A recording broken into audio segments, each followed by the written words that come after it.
Good morning Madhya Pradesh. मैं हूं आपके साथ राहुल सौमित्र। सबसे पहले अपने दर्शकों को दिखाएंगे हम top news. CM doctor Mohan Yadav की बड़ी घोषणा, हर पंचायत में बनाई जाएगी गौशाला, दूध खरीदने पर सरकार देगी बोनस। आज 3 जिलों के दौरे पर रहेंगे सीएम डॉक्टर मोहन यादव। जल गंगा संवर्धन अभियान में होंगे शामिल। रामघाट पर तीर्थ परिक्रमा यात्रा में भी करेंगे शिरकत। परीक्षा में ओबीसी आरक्षण को चुनौती देने वाली याचिका खारिज। ओबीसी के शेष 13% होल्ड पदों पर नियुक्ति का रास्ता साफ। लंबित पदों पर की जा सकती है नियुक्तियां। ग्वालियर में डबल मर्डर से फैली सनसनी। पत्थर से कुचल कर की गई हत्या। मृतकों का नहीं हो पाया शिनाख्त।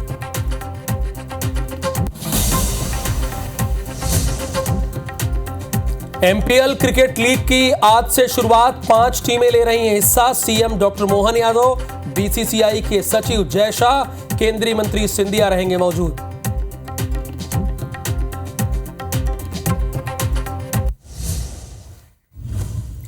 प्रायोजक हैं राजयोग पेन। खुशियां आपकी, रंग हमारे।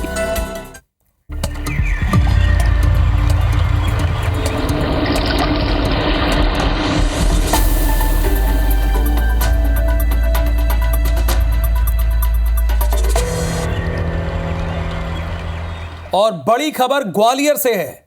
डबल मर्डर हुआ है। 2 अज्ञात व्यक्तियों की हत्या की गई है। पत्थर से कुचलकर हत्या की गई है। सड़क किनारे दोनों के डेड बॉडीज मिली है। मृतकों में से एक दिव्यांग है। मृतकों की पहचान करने में पुलिस जुटी है। कंपू थाना क्षेत्र की शीतला माता रोड पर यह हुआ है। 2 अज्ञात लोगों का मर्डर हुआ है, जिसमें से एक दिव्यांग है। अज्ञात का मतलब यह है पुलिस अब तक शिनाख्त नहीं कर पाई है कि दोनों की डेड बॉडी जो मिली है वो किसकी है, इनका नाम क्या है, ये कहां रहते थे। इसीलिए अज्ञात में लिखा गया है कि 2 अज्ञात लोगों का मर्डर हुआ है। तो महेंद्र कुशवाहा, मैं आपसे जानना ये चाहता हूं कि क्या अब तक शिनाख्त नहीं हो पाई है? जी बिल्कुल, मैं बता दूं कि कंपू थाना क्षेत्र के सीता माता रोड नया गांव पुलिया के पास की घटना है। यहाँ पर सड़क किनारे आज जब वहां से जो लोग थे निकल रहे थे, उन्होंने एक शव को पहले रोड किनारे पड़ा हुआ खून से लथपथ देखा था, जिसके बाद इसकी पूछना पुलिस को दी थी। पुलिस मौके पर पहुंची थी और फॉरेंसिक टीम के भी साथ पहुंची थी। इसी दौरान जो पुलिस ने छानबीन की तो एक कुछ 10 कदम की दूरी पर एक दूसरी लाश भी झाड़ियों के पास पड़ी थी, जिससे साफ जाहिर था कि 2 जो खून से लथपथ थे, तो एक पत्थर खून से लथपथ भी पड़ा हुआ था। साफ जाहिर था कि इनके पत्थरों से कुचल के हत्या की गई है। जी अभी तक दोनों की पहचान जो अभी तक पुलिस की इन्वेस्टिगेशन के दौरान अभी तक इन दोनों की पहचान नहीं हो सकी है। कौन व्यक्ति हैं, कहां से आए, क्या थे। इनके पास मोबाइल नहीं मिले हैं। इनका एक बैग मिला है जिसमें कुछ कपड़े रखे हुए हैं, चार्जर रखा हुआ है, मोबाइल नहीं है। लेकिन इससे साफ जाहिर है कहीं ना कहीं जो हत्यारे थे उन्होंने पूरी प्लानिंग से इन दोनों की हत्या करके इनके शवों को सड़क किनारे डाला है। पुलिस में हालांकि पुलिस का कहना है कि दोनों जो मृतक है उनकी शिनाख्त जल्द ही करी जाएगी और जो हत्यारे हैं उनको भी जल्द पकड़ा जाएगा। शुक्रिया जानकारी के लिए आपका।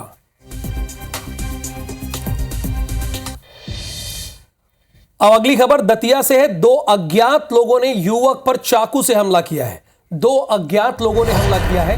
देखिए, उधर अज्ञात लोगों की डेड बॉडी पाई गई है, इधर अज्ञात लोगों ने हमला किया है। लेकिन इनकी बारे में बहुत जल्द पहचान कर ली जाएगी। अगर ये सोच रहे हैं कि ये बच जाएंगे तो दतिया पुलिस इन्हें जल्द पकड़ लेगी। चूंकि ये सीसीटीवी कैमरे में रिकॉर्ड हो गए हैं, उसे हमला कर रहे थे उस वक्त ये सीसीटीवी कैमरे में रिकॉर्ड हुए हैं। इनकी पहचान, ये भागते हुए दिख रहे हैं, बल्कि ये भाग रहे हैं। ये तो घायल शख्स का इलाज जहां हो रहा है उसकी तस्वीर है। ये देखिए, दोनों भाग रहे हैं। जिन्होंने चाकू से हमला किया वो भागते हुए साफ तौर पर दिखाई दे रहे हैं। कोतवाली थाना क्षेत्र की यह घटना है। दतिया से खबर है। ये युवक पर चाकू से हमला हुआ है।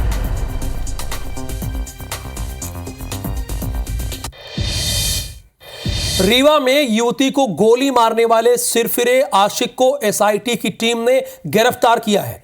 यह गिरफ्तारी गुना जिले के रेलवे स्टेशन से की गई है। घायल युवती का इलाज अभी भी हॉस्पिटल में जारी है। बता दें कि रीवा के सिविल लाइन थाना क्षेत्र की चाणक्यपुरी कॉलोनी में घर के अंदर घुसकर आदर्श पांडे ने एक लड़की को गोली मार दी थी, युवती को, जिससे युवती घायल हो गई। आरोपी वारदात के बाद गुना के रास्ते से राजस्थान भागने की फिराक में था। युवती से आरोपी एक तरफा प्रेम करता था।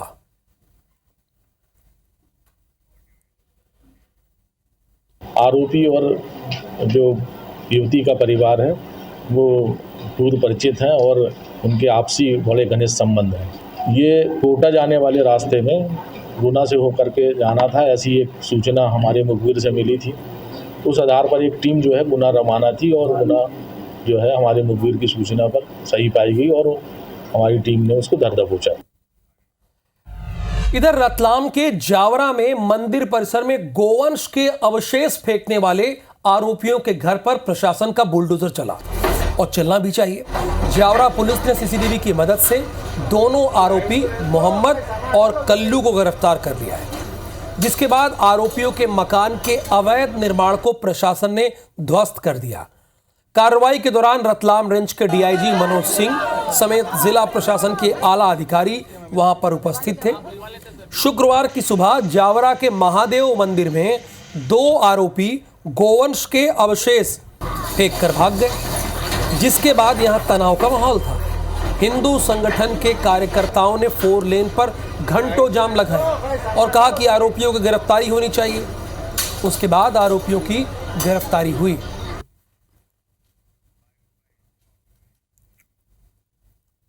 आरोपी 2 हैं और दोनों को अभिरक्षा में लिया गया है और दोनों से पूछताछ चल रही है और इनका बैकग्राउंड जो है एक 19 साल का है और एक 23 साल का लगभग है। ये किसी के बहकावे में आ गए हैं, ऐसी जानकारी प्राप्त हो रही है जिसकी इन्वेस्टिगेशन की जा रही है। मुरैना की पुलिस ने एक महिला के कत्ल का खुलासा किया है। महिला की हत्या उसके प्रेमी और अपनी पत्नी और बेटे के साथ मिलकर की थी। पुलिस ने तीनों हत्यारों को गिरफ्तार किया, जेल भेज दिया।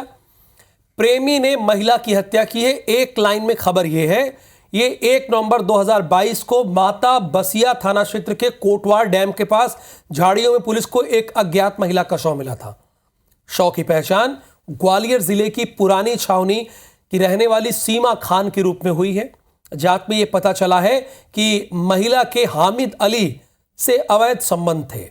वो पिछले 1 साल से अपने पति को छोड़कर हामिद के साथ लिव इन रिलेशन में रह रही थी। पुलिस ने हामिद को पूछताछ करने के लिए बुलाया, फिर उसे गिरफ्तार कर लिया।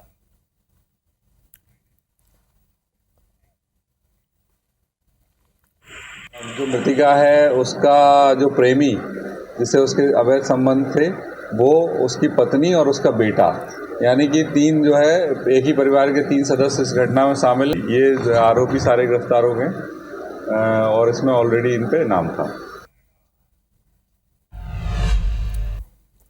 खबर भोपाल से है। खाद्य विभाग ने 6 नंबर हॉकर्स कॉर्नर में बड़ी कार्रवाई की है। 4 दुकानों को सील किया है। निरीक्षण के दौरान गंदगी मिली है। कॉकरोच और कीचड़ के बीच बनाया जा रहा था खाना। सोचिए, वो खाना परोसा भी जा रहा होगा, लोगों को खिलाया भी जा रहा होगा। खाद्य विभाग की ये बड़ी कार्रवाई है। और देखिए, खाद्य विभाग हमेशा इस तरह की कार्रवाई क्यों नहीं करता, समय समय पर ही क्यों करता है? ये शिकायत आमतौर पर ज्यादातर जगहों पे मिलती है। देखिए, भोपाल से खबर है, 6 नंबर हॉकर्स कॉर्नर में बड़ी कार्रवाई की गई है। बड़ी कार्रवाई में आपको बता दूं कि 4 दुकानों को सील किया गया है, जो आपको खाने के नाम पर एक तरह से कह सकते हैं कि जहर खिला रहे थे। निरीक्षण के दौरान गंदगी मिली, कॉकरोच और कीचड़ के बीच। जरा सोचिए, जब आपको खाना दिया जा रहा था, आप बड़े चाव से हो सकता है खा रहे होंगे, लेकिन वो खाना कॉकरोच और कीचड़ के बीच में बनाया जा रहा था। ऐसा खाना आपको परोसा जा रहा था। तो आमतौर पर अवॉइड कीजिए बाहर के खाने को। खबर भोपाल से। सीएम डॉक्टर मोहन यादव के आज के दौरे पर जरा एक नजर डालते हैं। सीएम मोहन यादव उज्जैन, ग्वालियर, इंदौर जाएंगे। आज सुबह 8 बजे अपने गृह जनपद उज्जैन के लिए रवाना होंगे। कल जल गंगा संवर्धन अभियान में शामिल होंगे। पुलिस लाइन के तालाब गहरीकरण कार्य में शामिल होंगे। रामघाट पर सुबह 9 बजे शिप्रा तीर्थ परिक्रमा यात्रा में उन्हें शामिल होना है। इसके अतिरिक्त पुलिस कंट्रोल रूम के पास इंडियन कॉफी हाउस की शुरुआत करेंगे। भैरवगढ़ स्थित खुली जेल का उद्घाटन करेंगे। कान क्लोज डक परियोजना का भी भूमि पूजन करेंगे और इसके साथ अन्य विभागों के विभिन्न कार्यों, यानी विभिन्न का मतलब कई कार्यों का भूमि पूजन और लोकार्पण करेंगे। फिर दोपहर 3:25 पर उज्जैन से ग्वालियर के लिए रवाना हो जाएंगे। क्रिकेट स्टेडियम में आयोजित कार्यक्रम में भी उन्हें शामिल होना है। शाम 6:25 पर ग्वालियर से उज्जैन के लिए रवाना होंगे और उज्जैन में ही रात्रि विश्राम करेंगे सीएम डॉक्टर मोहन यादव। अच्छा, पहले जब सीएम उज्जैन रुकना होता था तो आमतौर पे नहीं रुकते थे और उनका तर्क ये होता था कि वहां पर एक ही राजा रह सकता था, लेकिन डॉक्टर मोहन यादव ने, जैसे कि उत्तर प्रदेश के मुख्यमंत्री योगी आदित्य ने नोएडा का मिथक तोड़ा, वैसे मोहन यादव ने कहा कि महाकाल तो पूरी दुनिया के राजा है। खबर बैतूल से है। सीएम डॉक्टर मोहन यादव ने बैतूल में बड़ी घोषणा की। प्रदेश में जहां जहां भगवान राम के चरण पड़े हैं उन स्थानों पर विकास करेंगे। हर पंचायतों में गौशाला बनाएंगे। दूध खरीदने पर सरकार बोनस देगी। दूध खरीदने पर बोनस भी दिया जाएगा।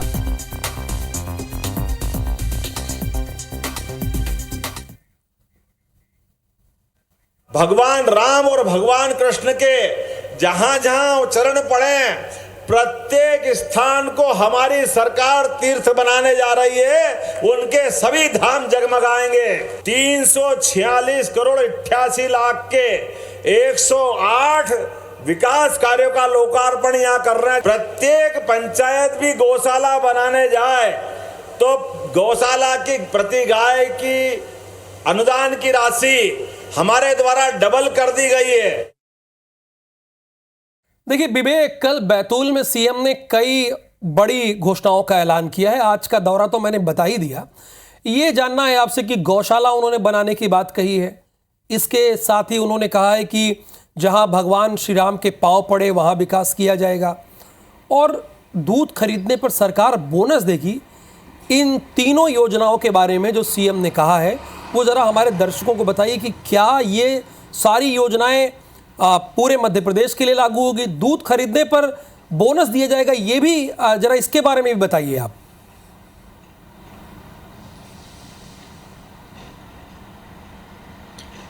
देखिए राहुल, जो मुख्यमंत्री डॉक्टर मोहन यादव की घोषणाएं जो बैतूल में हुई है उसमें यदि हम सबसे पहले राम वन गमन पथ की बात करें तो उस योजना के तहत जो है राम भगवान के जिन स्थानों पर चरण पड़े हैं, जहां से राम भगवान गुजरे थे, उन स्थानों को जो है रामायण सर्किट की तर्ज पर जो है विकसित करने की योजना है। चित्रकूट से लेकर जब भगवान राम छत्तीसगढ़ में प्रवेश किए थे उस स्थान तक जो है मध्य प्रदेश सरकार उन स्थानों को तीर्थ क्षेत्र के रूप में विकसित करेगी। इसके साथ ही भगवान कृष्ण जिन स्थानों से गुजरे थे उन स्थानों को भी, खासकर उज्जैन के आसपास के स्थानों को सरकार विकसित करने जा रही है। तो ये सरकार का धार्मिक एजेंडा है। इसके बाद यदि हम बात करें तो ये जो वर्ष है सरकार गौवंश के रूप में मना रही है और इसीलिए गौवंश से जुड़ी हुई जो भी सरकार की घोषणाएं हैं वो जो है सरकार उनको अमली जामा पहनाने की तैयारी में है। प्रदेश की सरकार हर ग्राम पंचायत में जो है गौशाला बना रही है और गौशाला बनाकर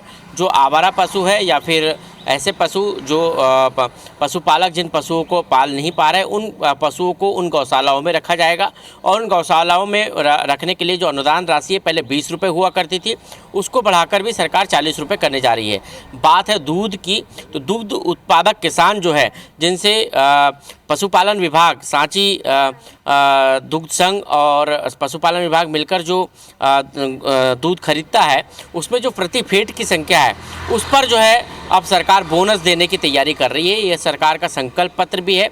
बीजेपी का जो विधानसभा चुनाव में संकल्प पत्र था उसमें भी एक घोषणा हुई थी और उसके बाद अब सरकार उसको अमली जामा पहनाने की कोशिश कर रही है। तो जो प्रति फेड जो दूध में मिलता है उस पर बोनस देने की तैयारी सरकार कर रही। तो ये तमाम घोषणाएं मुख्यमंत्री ने कल अपने बैतूल दौरे के दौरान की है और इनको एक तरह से देखा जाए तो एक धार्मिक नज़रिए से भी देखा जा रहा है। यहाँ तो राम वन गमन पथ की बात करें या फिर गायों को लेकर जो मुख्यमंत्री की घोषणा है उनको यदि बात करें तो ये एक तरह से धार्मिक एजेंडे को भी देखा जा रहा है सरकार के।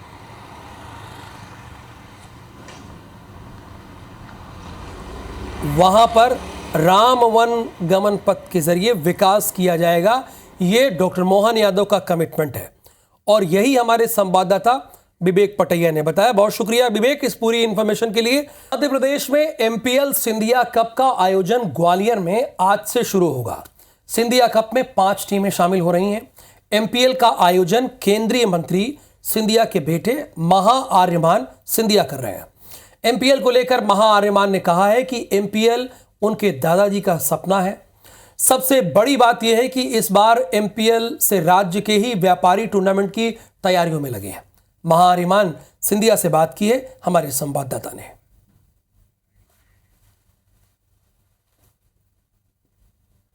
कैसे देखते हैं कल का, कितनी बड़ी सौगात ग्वालियर के लिए? देखिए, बहुत बड़ी गर्व की बात है ग्वालियर के लिए कि हम स्टेडियम के साथ साथ एक लीग भी लॉन्च करने जा रहे हैं। बहुत कम प्रदेशों ने एक ऐसा कदम लिया है कि स्टेडियम, कभी कभी खाली स्टेडियम लॉन्च होता है, पर इसके साथ साथ हम अपने लोकल खिलाड़ियों के लिए एक लीग भी शुरू कर रहे हैं। कितनी टीम्स आ रही हैं? बड़े बड़े गेस्ट जो आ रहे हैं, एक बड़ा ग्वालियर के लिए है। तो 5 टीम्स हैं इसमें, शामिल 5 टीम्स है इस साल के लिए। अगले साल और भी टीम्स खुलेंगे। जो आपने गेस्ट के बारे में बोला है, इस बार हमारे मुख्यमंत्री श्री मोहन यादव जी आ रहे हैं, मेरे पिता श्री ज्योतिरादित्य सिंधिया जी होंगे, उसके साथ साथ बीसीसीआई के सेक्रेटरी श्री जयशाह जी रहेंगे और कपिल देव जी रहेंगे, जो आप जानते ही हैं क्रिकेट के बहुत विशाल शानदार प्लेयर हैं। लास्ट सवाल, आपने स्कॉलरशिप की बात करी, एक नया युवाओं को एक क्या इसके पीछे कंसेप्ट, क्या सोच है उसके पीछे? इसके पीछे कॉन्सेप्ट यही है कि मैं चाहता हूँ कि जो हमारे लोकल प्लेयर्स हैं, जो हमारे ग्रामीण प्लेयर्स हैं, जो हमारे डिविजनल प्लेयर्स हैं, उनको एक मौका दिया जाए और एक मंच दिया जाए जिसके द्वारा उनको अपना स्किल जो है वो पेश करा जाए। और अपनी जनता को कहना चाहूँगा, प्लीज़ ज़रूर इन 10 दिन बाहर आइएगा और अपनी टीम को सपोर्ट कीजिए। तो आप देख सकते हैं कि महा आर्यमान सिंधिया जी है और जैसा कि उन्होंने कहा है कि मध्य प्रदेश में पहला एमपीएल होने वाला है और उसमें 5 टीमें रहेंगी, उसके साथ ही आनंद के साथ में, और वो ग्रामीण जो खिलाड़ी हैं उनको उभारने का और उनको एक मंच देने का काम है वो करने जा रहे हैं। कैमरामैन राजकुमार कुशवाहा के साथ नासिर गौरी, IBC 24 ग्वालियर।